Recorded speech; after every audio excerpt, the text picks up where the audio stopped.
tertentu KEK ataupun di PBPB tadi, Pak.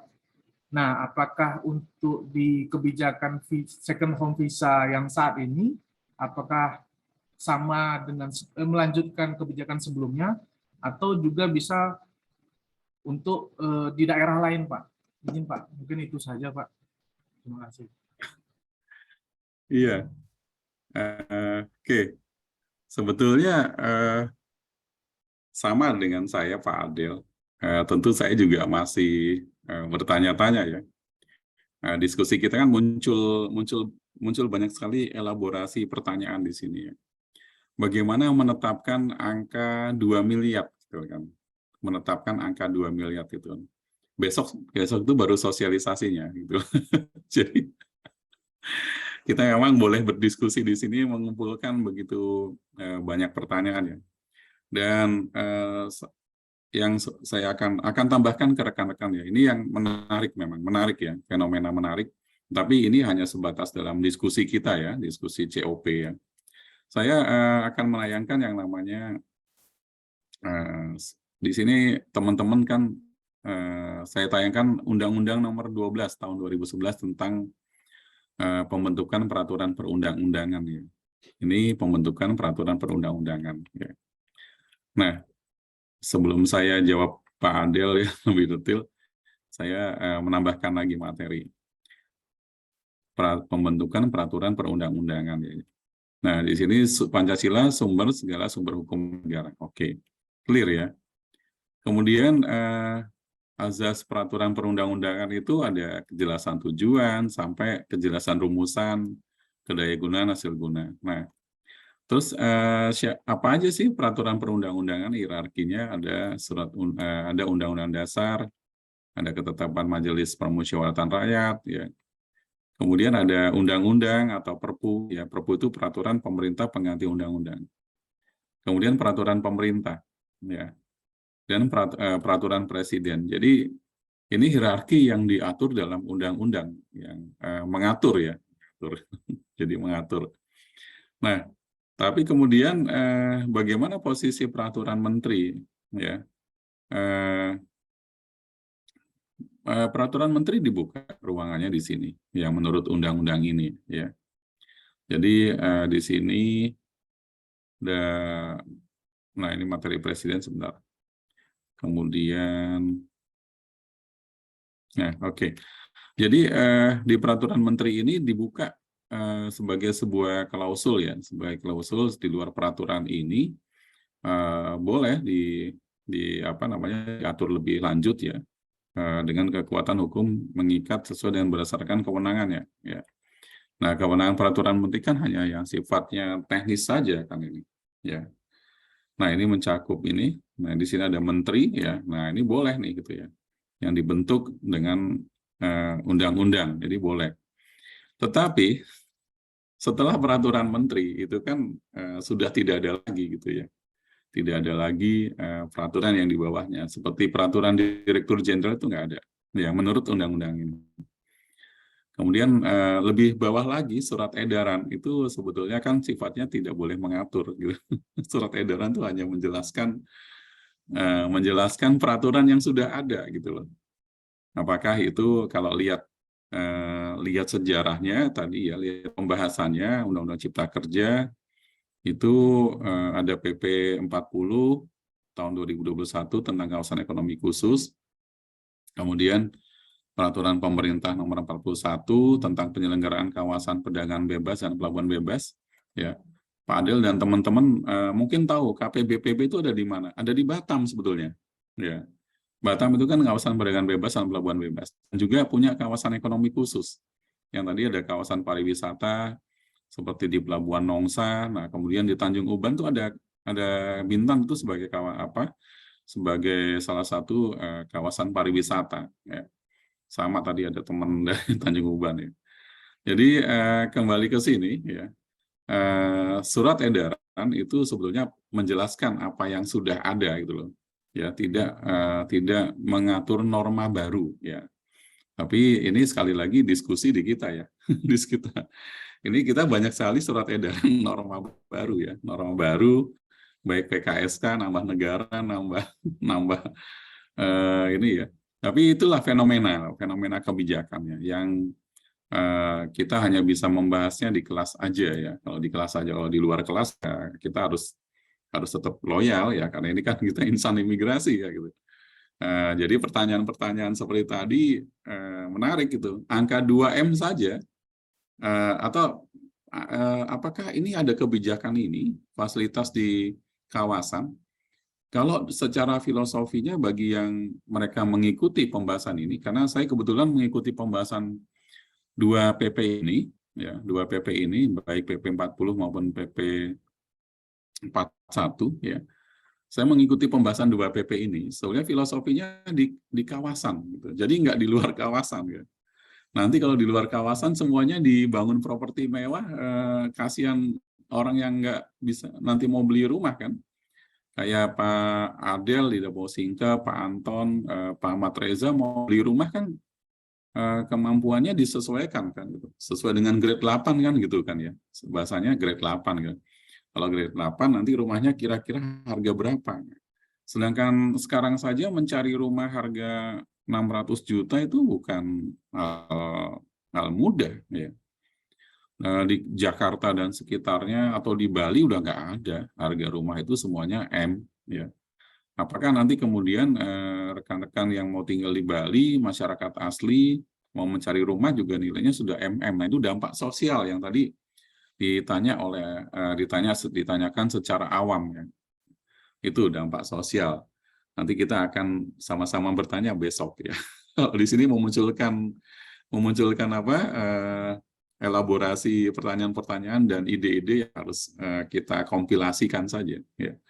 Jadi termasuk itu kawasan, kemudian juga bagaimana penentuan angka berapa miliar gitu kan. Angka miliarnya itu 2M itu bagaimana sih? Kalau paspor kan bisa dihitung ya. Dihitung nih paspor itu. Belangko paspor 3,5, 350.000 itu ada hitungannya. Nanti belangkonya berapa, bukunya berapa, security-nya berapa, nanti pencetakannya berapa, itu jatuhnya 350.000. Sama dengan paspor elektronik. Nah, elaborasi pertanyaan berikutnya adalah, ini kalau bisa 10 tahun dengan membayar 2 juta, atau 5 tahun membayar 2 juta, artinya 1 tahun itu 400.000. Ya, ini cara menghitungnya. 400.000 itu kalau nanti bagi 365 hari, ya 365 hari, ya jatuhnya berapa ya? Jatuhnya mungkin hanya sekitar 11.000-an ya per hari tinggal di Indonesia. Cukup murah sekali ya, 11.000 nanti bisa berapa dapat itu kan? Nah, visa kunjungan saja yang 500.000 per bulan ya, itu 16.000 sekian itu per harinya. Jadi ini justru lebih rendah ya. Nah, betul yang tadi ada kekhawatiran masuknya ya masuknya orang asing dari tadi disebut video dari mana gitu kan. Jadi itu Pak Adel ya. Mungkin bukan kapasitas saya menjawab ya. Sama gitu. Cuman saya memberikan story-nya aja yang bisa melengkapi teman-teman ya di community of practice ini gitu. Itu kurang lebih Pak Adel ya. Kalau ada yang mau bertanya, seandainya tidak buka mood, boleh digunakan chat juga boleh ya. Mungkin sedang sibuk atau lagi santai-santai kan di sini memang media kita media santai-santai, obrolan informal, community of practice ya. Makanya tadi nggak perlu lagi lapor kayak di diklat ya. Ya. Silakan, mungkin ada yang lain mungkin ada ya ini hari libur ya. Memang libur ini enaknya sambil tidur-tiduran sih ya. Ada Bu Anita yang dari Pangkal Pinang, ada Pak Adi Prawira, ada Aditya, ya, Arya Sandi, dan seterusnya. Siapa saja boleh, kalau nggak tidak dengan dengan dibuka suara, unmute-nya, boleh juga dengan chat. Ya, silakan. Lanjut, saya persilakan. Iya, silakan Pak Angga Wijaya, Kanimsus Medan ya? Siap Bapak, izin Bapak. Oh ya, pasti dari TPI ya, karena pakai baju TPI. Siap Bapak, benar Bapak. Ya, salam buat Pak Teddy ya, Pak Teddy. Siap Bapak, lagi siap Bapak. Siap.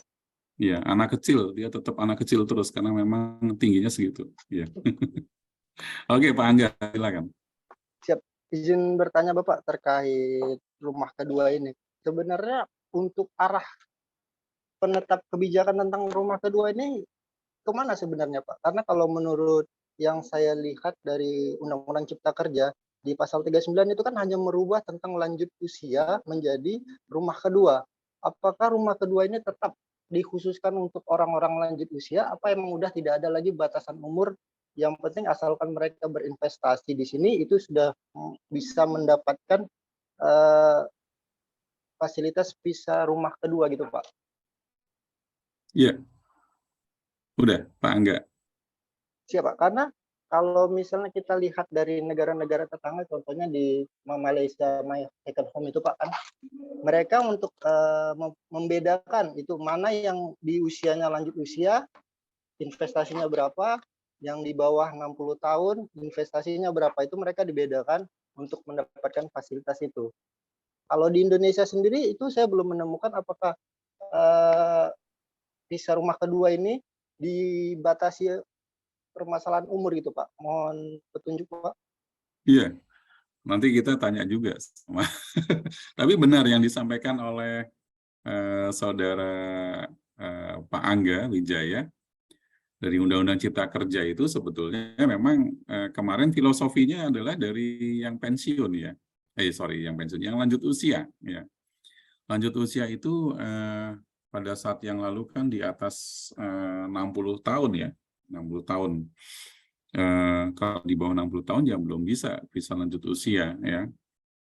Nah, makanya karenanya ya setelah Undang-Undang Cipta Kerja 11 2020 ya, itu tadi betul disebutkan adanya untuk peralihan dari lanjut usia, dan waktu itu pembahasannya saya masih ingat sekali dengan di Kemenko Perekonomian itu dari kepala Biro Hukum ya. Kepala Biro yang membidangi pariwisata ya. Beliau menyampaikan bahwa nanti yang diprioritaskan untuk hal ini salah satunya lansia, kemudian pensiunan, itu di kawasan-kawasan yang oleh berdasarkan arahan Presiden itu di kawasan pariwisata. Jadi kita di KEK itu ada kawasan-kawasan yang terkait dengan dengan kawasan pariwisata. Saya coba buka lagi ya ke teman-teman supaya teman-teman bisa lihat di awal itu ya. Oke. Nah ini ya.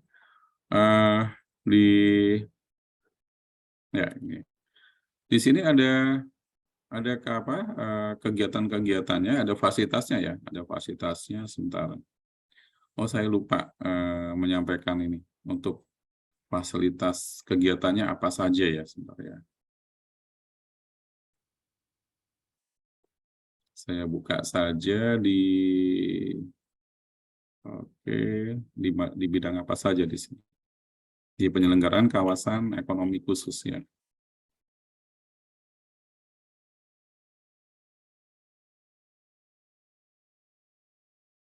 Penyelenggaraan kawasan ekonomi khusus.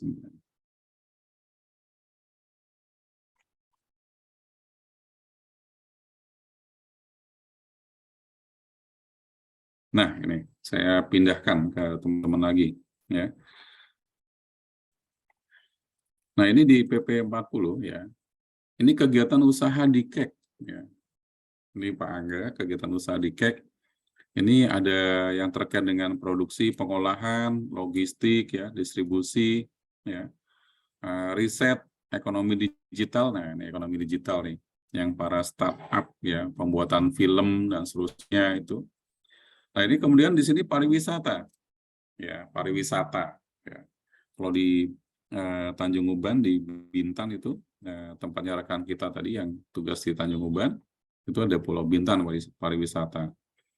Kemudian ada pengembangan energi ya, kemudian ada pendidikan. Nah, nanti misalnya di Batam itu ada kawasan pendidikan nanti.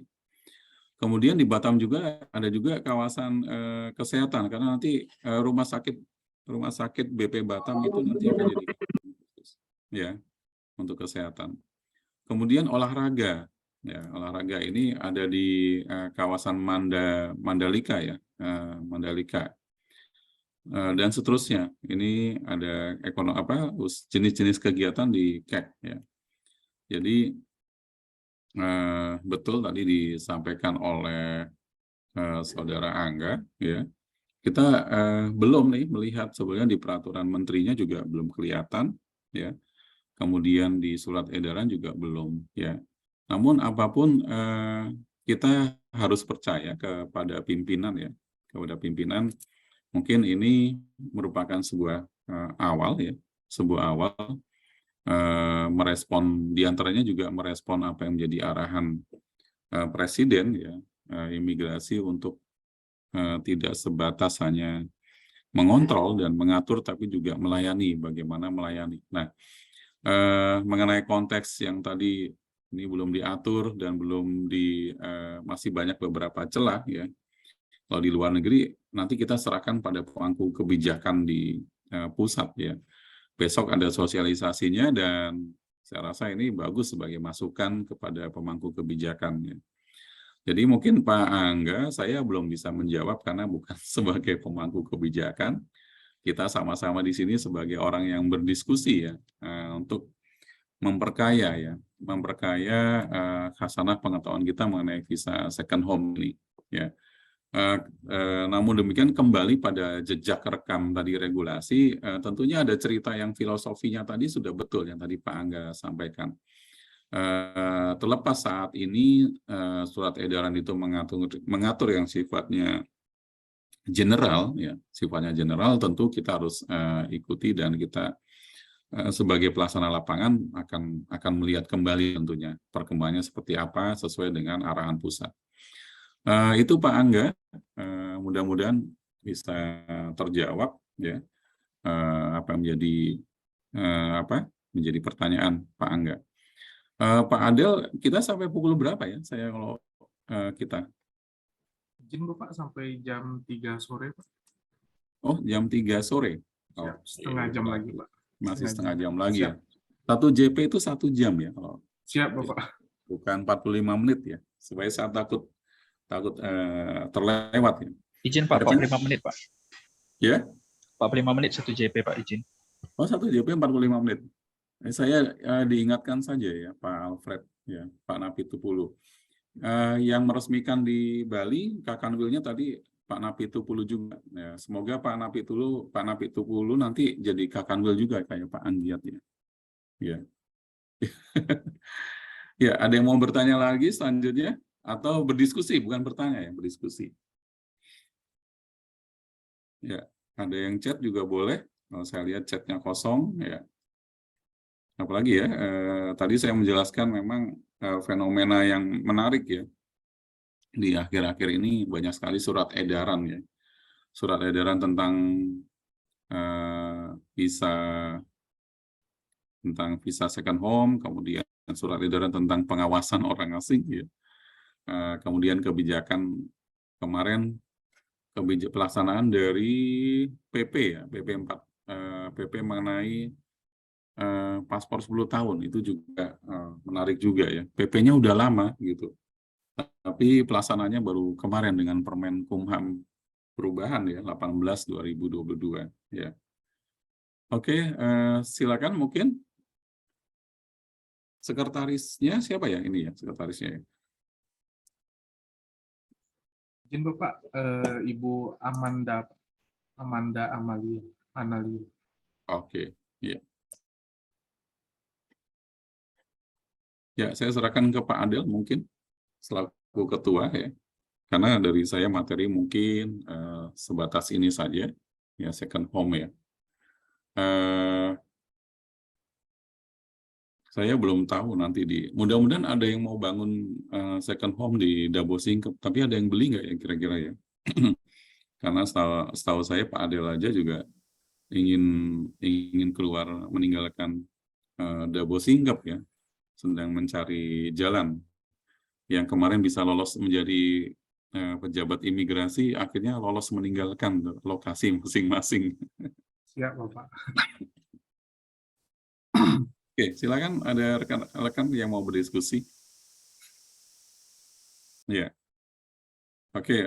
Saya menambahkan di sini saja ya. Mungkin kita baca sama-sama tentang pengawasannya ya. Nah, ini tentu akan menjadi menarik ya. Mudah-mudahan menarik nih ketika bicara pengawasannya ya. Nah, ini ada dari tas rumah kedua, ada rekening.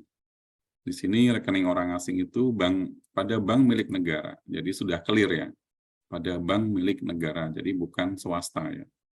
Nah, nanti kira-kira surat edaran ini ada nggak potensi potensi untuk bank swasta mempertanyakan, paling tidak mempertanyakan gitu. Ya. Kemudian yang tadi bukti kepemilikan properti ini dengan kategori mewah atas nama orang asing yang bersangkutan sesuai peraturan perundang-undangan bidang pertanahan agraria. Sampai sekarang teman-teman agraria justru bertanya kepada kita, sebetulnya imigrasi bagaimana menetapkan ini ya kategori mewahnya ya, karena di agraria itu tidak terjelas gitu loh secara teknis tuh mewah itu seperti apa. Ya, dia punya nilai sekian ya, itu ada kalau nggak salah juga 2M atau berapa ya itu terkait dengan nilai properti yang tapi untuk PMA gitu, penanaman modal asing ya, seperti itu. Nah, ini hal-hal yang tadi awam atau kolega itu menanyakan jika nanti terjadi pemindah tanganan kemudian mengalihkan, jadi hanya yang sifatnya membuka saja ya, membuka saja. Nah, kita lihat pelaporan proof of fund ya. Nah, wajib melaporkan. Nah, ke kantor imigrasi mungkin dengan aplikasi izin tinggal jadi, atau bukti pelaporannya apa. Nanti kan kita juga mempertanyakan ini bukti pelaporannya kira-kira apa ya gitu. Nah, sertifikat kepemilikan properti dengan kategori mewah. Nah, ini juga rekan-rekan di Kementerian Agraria atau Badan Pertanahan Nasional, ini kami nggak punya kategori mewah nih, nanti bagaimana? Nah, ini juga pertanyaan lagi nih. Kalau gitu ini implementasinya bagaimana nanti? Kita akan melihat ya setelah nanti pengarahan sosialisasi dan seterusnya. Atau nanti beberapa waktu ke depannya. Nah, kita bicara mengenai pengawasan ya. Pengawasannya dikembalikan pada ketentuan peraturan perundang-undangan. Berarti artinya ada pengawasan administratif, ada juga pengawasan lapangan. Kan begitu ketentuan peraturan perundang-undangannya. Nah, dalam hal ditemukan indikasi pelanggaran terhadap pernyataan komitmen, Kepala Kantor Imigrasi dapat meminta menunjukkan rekening baru. Nah, jika nanti dalam pengawasan pertanyaannya mungkin diskusinya adalah ketika rekening terbaru itu ternyata tidak ada 2M gitu. Nah, terus tidak dapat dibuktikan ya. Nah, nanti bagaimana setelah tidak dapat dibuktikan? Kalau menurut surat edaran ini, kalau tidak salah itu akan dikenakan tindakan administratif keimigrasian ya, atau dikembalikan sesuai dengan ketentuan peraturan perundang-undangan yang berlaku. Jadi di sini. Nah, jadi dapat dibatalkan izin tinggalnya. Ya. Nah, ini artinya kerja keras bagi keimigrasian ya, tantangan bagi keimigrasian. Bagaimana kita bisa melakukan pengawasan gitu. Pada pengawasan ini kan nanti artinya ada head to head terus kan. Sedangkan di era sekarang kita seharusnya sudah berbicara mengenai self control ya. Self control ini pengawasan yang tidak harus head to head ya. Seperti saya ambil contoh ketika kita di luar negeri ya, kita melakukan pelanggaran lalu lintas saja membawa mobil dan melanggar itu nggak ada polisi di sana kan, tidak ada polisi lalu lintas, tapi tagihan atas pelanggaran kita untuk pembayaran denda itu sampai ke kita, bahkan sampai fotonya. Nah ini sebuah challenge, sebuah tantangan juga bagi kita. Kalau seperti ini bagaimana pengawasannya, head to head nggak gitu ya. Nanti harus ada lagi pedoman pengawasannya gitu kan. Pengawasan ini kan ada sebenarnya sudah tergambar pedoman pengawasannya ya. Tidak dapat membuktikan dan seterusnya. Ya, ini hal-hal yang memang harus kita menjadi perhatian ya. Kemudian apa namanya, tarif pembayaran PNBP ya. Sama halnya ketika kita mendiskusikan paspor 10 tahun ya. Tadinya 350.000 untuk paspor biasa, itu artinya 1 tahun itu terbayar oleh kita kepada negara belangko itu sekitar 70.000 ya, 70.000 kali 5 gitu. Nah, sekarang dengan PNBP tidak berubah, apakah nanti kita harus merubah PNBP segera, meningkatkan angka PNBP ya, karena mau tidak mau sumber pembiayaan operasional keimigrasian atau dukungan manajemen terhadap kegiatan keimigrasian itu bersumber pada pendapatan negara bukan pajak. Ya. Dari aspek PNBP mungkin awalnya akan ada peningkatan, ya, dengan adanya animo ingin tinggal dengan visa second home. Ya. Tetapi 3, 4, 5, 6, 7, 8 ya, sampai 10 tahun katakan. PNBP-nya itu hanya dibayar sekali di depan itu. Kira-kira nanti akan ada terjadi penurunan PNBP atau tidak? Jadi prediksi itu perlu menjadi apa? Atau bisa menjadi diskusi, ya, jadi diskusi kita. Ya. Nah, bagaimana nanti PNBP terjadi pengurangan? Berarti akan ada alokasi dukungan manajemen yang juga terjadi pengurangan, rekan-rekan sekalian. Ya, itu diantaranya yang mungkin juga terelaborasi dari diskusi-diskusi ini, seperti itu. Saya rasa itu mungkin saya kembalikan lagi. Ada yang mau mungkin bertanya lagi atau berdiskusi lebih lanjut ya.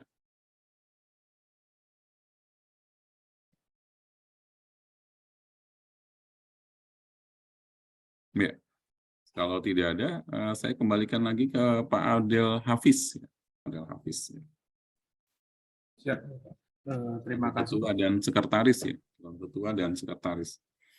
Sekretarisnya kebetulan lagi tidak aktif ini Pak. Saya lihat mungkin lagi ada kendala cuaca juga karena tadi sebelumnya juga sudah disampaikan sedang hujan juga Pak. Iya. Di Medan. Hujan juga. Kami juga sedang hujan juga, sempat lampu mati juga. Siap. Iya. Mohon izin Pak disampaikan jika tidak ada dari teman-teman yang ingin menyampaikan pertanyaan ataupun ini bisa diberikan statement closing saja Pak. Oke. Baik. Nanti bisa kita sambung di diskusi web saja Pak. Mungkin sekalian saya mengingatkan Pak untuk besok membuka pembahasan diskusi web kita Pak. Diskusi webnya itu ada link khusus ya Pak Adel ya? Sepertinya begitu Pak, saya juga belum begitu mengenal terkait aplikasinya Pak, belum seluruhnya saya ini Pak pahami Pak terkait. Setelah ini nanti akan saya tanyakan kepada penyelenggara Pak, izin. Iya, iya. Baik. Kembali pada COP ini, rekan-rekan, karena ini adalah sebuah diskusi obrolan ya, obrol-obrol ya, bukan belajar. Jadi teman-teman sebenarnya lebih enak lebih enak untuk menikmatinya, lebih enak untuk mengemukakan tadi seperti Pak Angga tadi menyampaikan, nggak apa-apa ini karena sebuah diskusi ya. Kalau memang itu ada regulasi yang harus ditanyakan itu lemah atau mungkin kita ragu dalam tatanan implementatif, nggak apa-apa. Dan ini bagus memperkaya kita karena teman-teman ini bagian daripada generasi yang akan datang meneruskan dari kami ini. Jadi mulai dari awal ini sudah terbangun bagus. Kalau dulu kami di awal tidak ada forum-forum seperti ini. Ya, diklat nggak ada, nunggu sampai diklat LAPIM 4 baru ada. Diklat PPNS, diklat BIMTEK dulu ada, tapi tidak sepanjang diklat yang sekarang yang pernah teman-teman dapatkan ya. Nah, silakan dipergunakan ini sebagai COP ini sebagai sebagai forum wadah untuk bertukar pikiran seoptimal mungkin, Di sini tidak ada hierarki, ya. Saya lebih menempatkan sebagai mentor kepada rekan-rekan sekalian, tidak dalam kedudukan posisi tertentu, tidak, ya. Kemudian terkait dengan tema hari ini, ya, tema hari ini terkait kebijakan apapun, ya, itu merupakan sebuah produk yang harus kita berikan dukungan, ya, kepada pemerintah, ya, pemerintah kepada pusat tentunya, ya. Kita harus mensukseskan, melancarkan. Nah, tidak membuat sesuatu yang kontraproduktif, ya, di luar. Karena kalau di diskusi ini boleh kita mempertanyakan apapun, tapi di luar kita kembali satu baju, ya, bajunya sama, bajunya seperti bajunya Pak Angga Wijaya tadi, sama bajunya Pak Alfian, bajunya putih, ya. Hanya kalau yang di kantor kita bajunya biru, jadi satu imigrasi lah gitu loh. Kita menjelaskannya secara utuh. Jika memang belum bisa dijawab, ya diplomasi aja dengan normatif saja. Kami akan menunggu arahan dari pusat.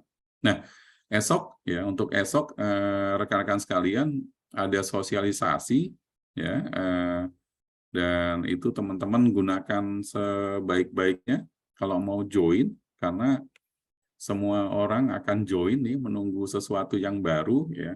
Kalau paspor 10 tahun kemarin juga kita menunggu juga, tapi yang sekarang sudah ada duluan adalah visa second home. Terima kasih Pak Ketua, ya, yang sudah, dan sekretaris serta rekan-rekan sekalian di hari Minggu masih mau melaksanakan kegiatan COP. Saya dengar kemarin harus selesai di tanggal berapa, ya? Saya juga kaget juga harus selesai di tanggal itu, ya. Ya udah, kita coba saja semampu kita sambil kita mengukur juga. Untuk saya pribadi juga ini merupakan merupakan cara untuk interaktif dengan teman-teman, ya, Indonesia pastinya. Jadi tidak dibatasi ruang dan waktu, mungkin satu saat kita bisa bekerja bersama bahkan. Kalau sekarang masih di kelas COP, mungkin satu waktu kita bisa bersama-sama bekerja dalam satu tempat. Jadi menjalin hubungan kerja secara awal gitu di sini. Itu mungkin closing dari saya. Saya mengucapkan terima kasih. Mohon maaf kalau kurang-kurangnya, karena persiapannya juga cepat. Temanya juga tema yang sangat baru. Tidak boleh mendahului pusat, ya. Tidak boleh mendahului pusat, ya. Terus juga jamnya jam hari Minggu, ya. Hari Minggu enaknya nonton film aja. Saya juga senang juga kalau nonton film hari Minggu. Tapi demi COP saya berusaha untuk tetap hadir buat teman-teman sekalian. Mohon maaf sekali lagi. Terima kasih Bapak Adil dan rekan-rekan sekalian. Terima kasih, saya kembalikan.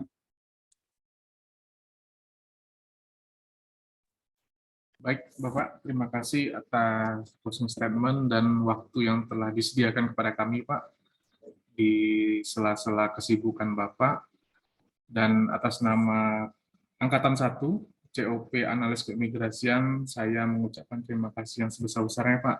Dan kepada teman-teman, saya ingatkan kembali untuk screenshot kehadiran di layar Zoom meeting, agar tidak terlewat absensi di aplikasi COP-nya. Terima kasih kepada Bapak.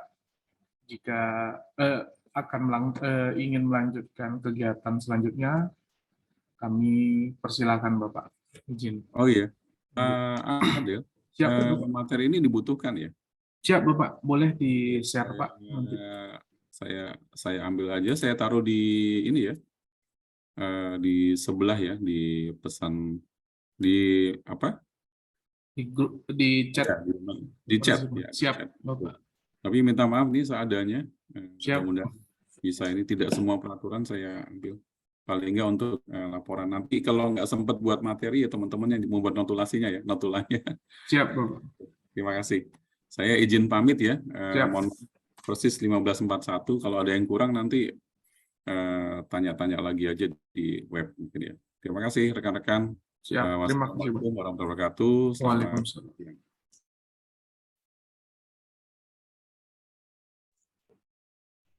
Baik, teman-teman, silakan di-download materi kita.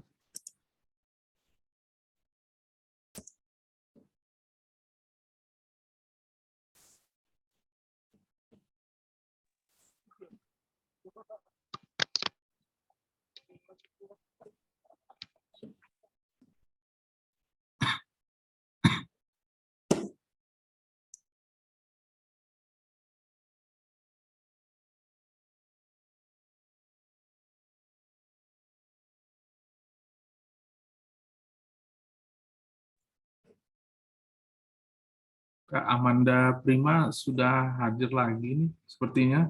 Mohon izin ya Kak, Kak bantuannya untuk ini notulennya untuk kegiatan hari ini. Oke, siap Bang. Siap, terima kasih Kak Amanda, ditunggu.